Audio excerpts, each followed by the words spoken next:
Baby-led weaning is super trendy and one of those things that parents judge you for if you don't do it and don't even know what it is. So let's figure out if the science supports it. This is part of my new series, The Science of Everyday Parenting Hacks, and whether they're actually supported by facts. Let's go. Okay, so let's preface this with, I actually did baby-led weaning with my own kid. I fell prey to the trendiness of it too. I mean, I did my research on how to do it correctly and safely, but I never actually looked into whether it was better than any other method of baby-led weaning. Now, a quick explainer of what baby-led weaning is if you've been living under a rock. Baby-led weaning is different from traditional weaning. So with baby-led weaning, you give children handheld, solid foods from the start of their weaning journey, as opposed to traditional weaning where you give them pureed food. So as part of giving them solid foods immediately from the start at 6 months, is the idea that they self-feed. So you don't spoon feed them, you don't feed them at all. You lay food in front of them and they pick it up and eat it. Now there's lots of rules around baby-led weaning to make sure that dangerous things don't happen. And one of the biggest fears about baby-led weaning is that the baby will choke. Now a lot of the proponents of baby-led weaning will say that choking isn't actually a big risk, and it actually is just gagging which scares you, because choking isn't the same thing. And I'm not here to get into a gagging versus choking argument. That's for another video entirely.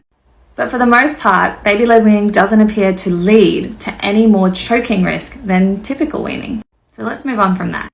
A lot of parents use baby-led weaning and lord it over other parents, saying it's better for their kids, it causes less fussiness, it does X, Y, and Z, and it's amazing. Whereas if you puree feed your child, it's going to lead to later life obesity, you're forcing them to eat foods that they don't want to, and all of this stuff. Parenting is super judgy. So what does science actually say? Does it say that baby-led weaning is actually better than typical traditional weaning? I've looked, I've searched, so have a bunch of other people. There's a few literature reviews on whether baby-led weaning is actually effective and does everything that people claim it does. And currently the science is still conflicted. There's not a lot out there.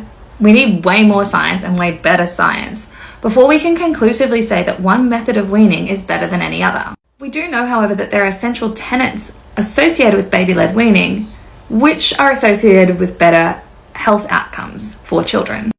These are delayed weaning, so starting at 6 months instead of 4 months, responsive feeding, so responding to your infant's cues rather than trying to force a certain amount down, and an exposure to a diverse range of foods, which is kind of like the idea of 100 foods before one.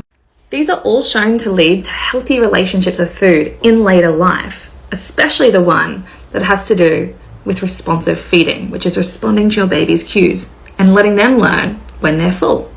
Leave me a comment if you want me to do another one of these.